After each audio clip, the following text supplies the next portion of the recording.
सदर मुमलिकत आसिफ अली जरदारी ने पीका एक्ट तरमीमी बिल 2025 पर दस्तखत कर दिए। सदर पाकिस्तान के दस्तखत के बाद पीका एक्ट कानून बन गया। कौमी असम्बली और सेनेट ने ये बिल मंजूर किया। इसके अलावा सदर मुमलिकत की डिजिटल नेशन पाकिस्तान बिल की मंजूरी, जबकि national commission on the status of women तरमीमी बिल की भी तौसीक कर दी।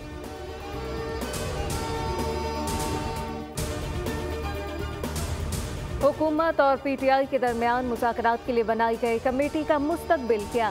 स्पीकर ऑफिस और हुकूमत फैसला न कर सके। वज़ीर आज़म को सूरत हाल से आगाह कर दिया गया।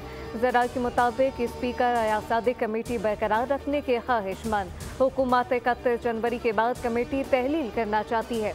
पार्लियामेंट हाउस में स्पीकर कौमी असम्बली सरदार अयाज सादिक की PTI रहनुमाओं से मुलाकात।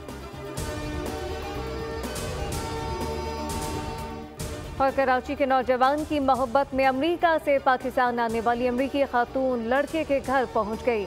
अमेरिकी खातून गार्डन में कायम इमारत की पार्किंग में बैठ गई। अपार्टमेंट की यूनियन खातून को वापस जाने का कह रही है, जबकि अमेरिकी खातून वापस जाने को तैयार नहीं।